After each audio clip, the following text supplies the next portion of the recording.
여러분들이 잘 알고 계시는 그 이정근 민주당 전 사무부총장이 지난 4월 28일 금요일 날 서울중앙지검 반부패 수사 2부 성명불상의 검사와 JTBC 기자와 보도국장 13명을 상대로 공무상 비밀누설죄, 그다음 개인정보보호법 위반으로 서울 서초경찰서에 고소장을 접수시켰습니다.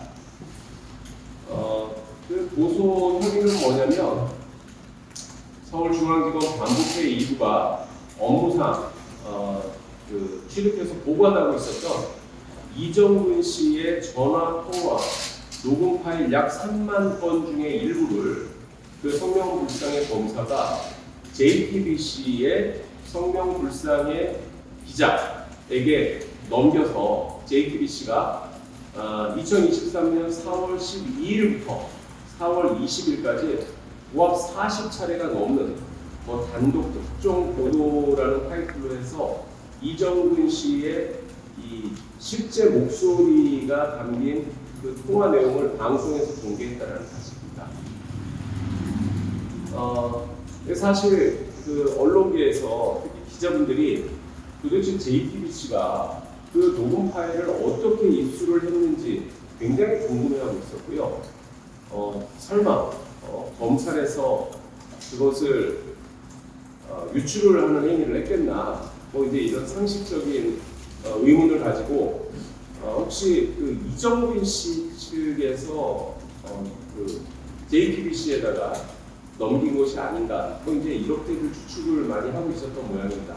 그리고 또 이제 그렇게 이정근 씨가 그런 전화통화 녹취록을 유출했다라는 그 오해 아니면은 그러한 추측을 기정사실화한 다음에 이것은 이정근 씨가 검찰과 이른바 플리바게닝 그 사법 거래를 해서 민주당의 여러 국회의원들한테 굉장히 불리한 진술을 검찰에다가 하고 그리고 또 그런 사실을 언론에까지 알리면서 본인이 어떤 형사처벌을 좀 감경받기 위해서 한 것이 아니었나 하는 그런 억측들이 대단히 많았습니다.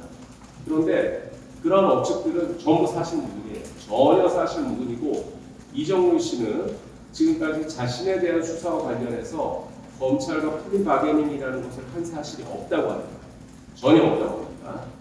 그리고 이정근 씨가 자신의 아주 내밀한 프라이버시들이 전부 들어있는 수년간의 전화통화 내용을 언론사에다가 넘겨준 사실도 전혀 없습니다. 전혀 없고요. 그런데 이정근 씨가 그 JTBC에서 JTBC가 어디서 취득을 해서 방송에 내보낸 그 전화통화 녹취 파일의 출처가 검찰, 보다 구체적으로는 중앙지검 반부패 수사 2부라고 그렇게 확신하게 된 이유는 뭐냐면 그 공개된 녹음 파일의 이 정보의 분량과 그 정보가 JTBC에서 공개된 시점 때문입니다.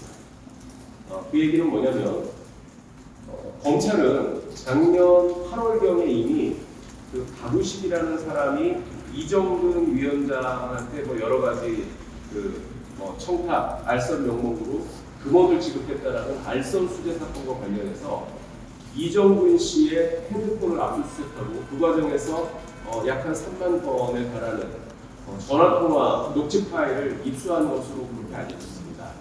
그런데 그 3만 건이라고 하는 것은요, 이것은 얼마나 방대한 분량이냐면 전화 한 통화가 한 3분 정도 길이라고 가정을 하더라도 9만 분을 날짜로 환산을 해보면 62일이 걸립니다.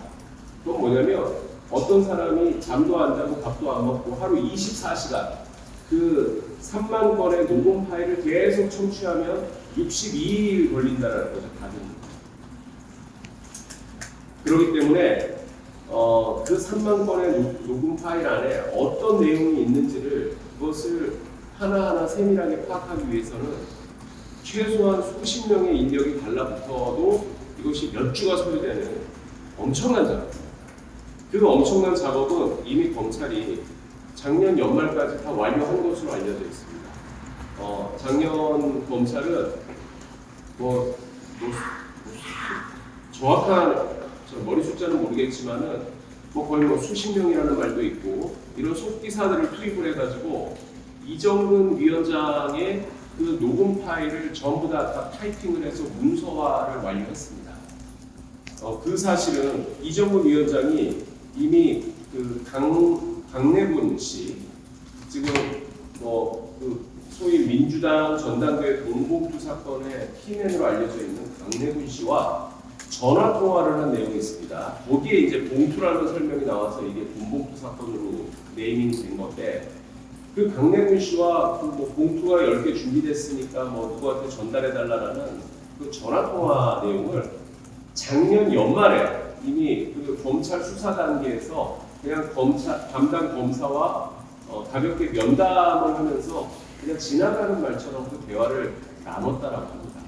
그러니까 이미 검찰은 2022년 12월 말경에는 그 민주당 전당대회 돈봉투 사건에 대한 어떤 단서를 이미 확보하고 있었다는 얘기죠. 관련된 전화통화 녹취 파일은 이미 그 당시에 검찰이 전부 다 갖고 있었다는 얘기입니다.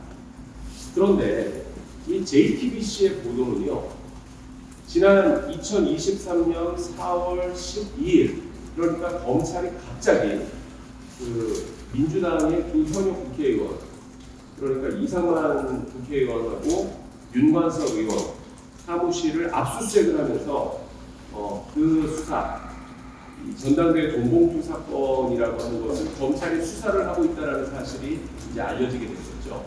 그런데 바로 그날부터 JTBC가 그 녹취록을 보도하기 시작합니다.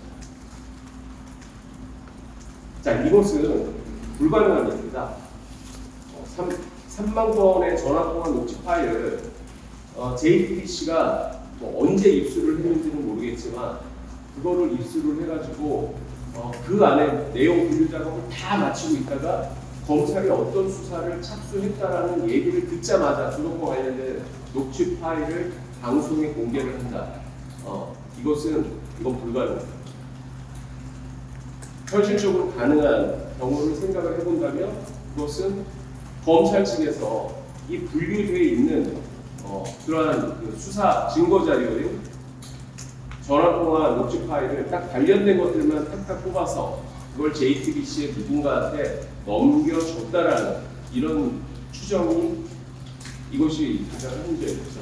그 외의 경우는 사실 상정하기가 어렵습니다.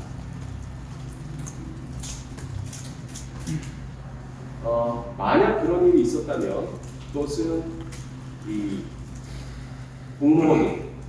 공무원이 자기 직무 수행상 취득하게 된 타인의 비밀을 누설한 죄로서 형법상 공무상 비밀 누설죄에 해당되죠. 형사처벌받을 사안입니다. 그런데 지난 4월 28일 저희 법무부는 법검에서 배포한 보도 자료에 간략하게 언급은 했습니다만 이건 JTBC 보도를 통해서 이제 민주당의 전당대회 돈봉투 사건이라고 하는 것이 모든 주요 언론에 아주 선정적으로 다뤄지고 있습니다. 선정적으로. 그리고 JTBC는 마치 검찰 수사팀의 대변인인 것처럼 당시 수사 혐의자와 수사 대상자와 그다음 민주당에서 이제 그 사건 내용에 대해서 해명을 하면 바로 즉시 그 해명을 반박하는 보도 기사를 내보내면서 그런 반박하는 내용에 부합하는 듯한 그런 녹음 파일들을 계속 공개를 했었죠.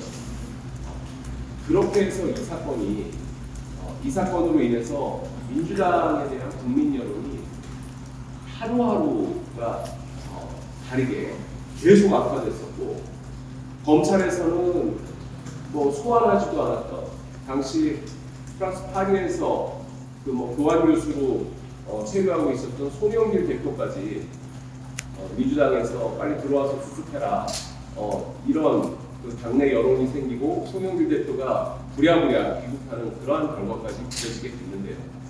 이것이 바로 그 이제까지 늘 문제가 되었던 검찰에 의한 피의사실 공표의 새로운 유형이라는 거죠.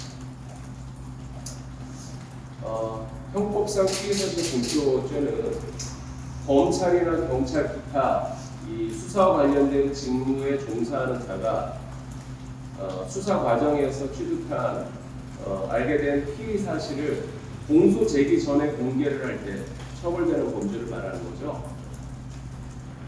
그것은 1953년서부터 규정된 굉장히 오래된 범죄이기는 한데 지금까지 우리 수사기관은 관행이라는 이유로 피의 사실 공표 행위를 공공연히 되었습니다.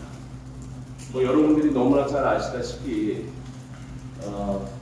언론은 검찰이 흘린 내용을 취재를 하지 않고 그대로 받아쓰기 하는 식으로 기사화해서 내보내는 방법으로 검찰이 단지 혐의만을 두고 수사만 하고 있을 뿐인 사건을 마치 확인된 확정된 범죄 사실인 것처럼 또 그것도 과장하고 부풀려서 일반 국민에게 알렸고요. 그리고 국민은 그렇게 과장된 부풀려진 그리고 사실과 다르기도 한 그러한 그 사실을 그러한 보도 내용을 사실이라고 믿고 피의자에 대해서 엄청난 그런 비난 여론이 형성이 됐고 그러한 비난 여론을 의식하지 않을 수 없는 법원은 그 피의자에 대한 검찰의 구속영장 청구를 쉽게 받아들이고 그리고 재판 과정에서도 그런 비난 여론을 의식한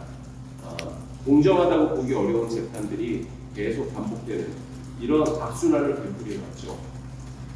그래서 이 검찰의 검찰이나 경찰의 피의 사실 유포 행위의 심각성은 지난 노무현 대통령 자살 사건 이후로 우리 사회에서 대단히 심각하게 논의가 되어 와가지고 지난 문재인 정부 때는 법무부 장관이 이 공보 지침을 개정을 해서 피의사실 유포 행위를 원칙적으로 금지하겠다 하지 않겠다라는 그런 발표까지 있을 정도였습니다. 사실 이번 민주당 전당대회 돈봉투 사건은 검찰 입장에서는 야당 탄압이라고 비춰질 수도 있는 상당히 좀 조심스러운 수사였기 때문에 피의사실 공표를 공공연히 하기는 어려웠을 겁니다.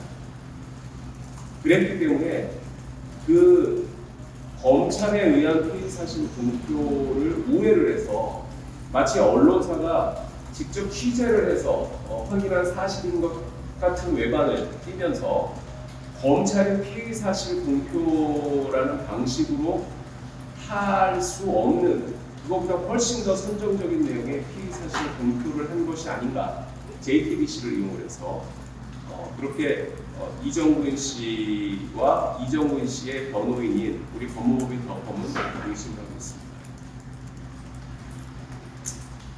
그래서 여러분들 잘 아시다시피 이 JTBC의 보도로 인해서 이정근 씨는 또 말도 못하는 그런 사회 비난 여론을 받았죠. 심지어 민주당 내부로부터도 무슨 아주 야비한 배신자 취급을 당하고 완전히 우리 사회에서 매장을 당하다시피 하는 그러한 피해를 입게 됐습니다. 그래서 이정은 씨 입장에서도 본인의 무고함을 밝힐 수 있는 방법 그리고 그 이전에 진행됐었던 이 민주당 전당대회 돈봉투 사건의 프리퀄이라고 할 수 있는 박우식 알선수재 사건 때부터 자행돼 왔던 그러한 검찰의 언론 플레이 이런 것들을 이제는 이제 더 이상 못하도록 견제를 해야 되겠다라는 고민 끝에 4월 28일 날 고소를 제기하게 된 것입니다. 이런 배경을 여러분들이 좀 잘 이해를 해주시고 잘 보도를 해주셨으면 감사하겠고요.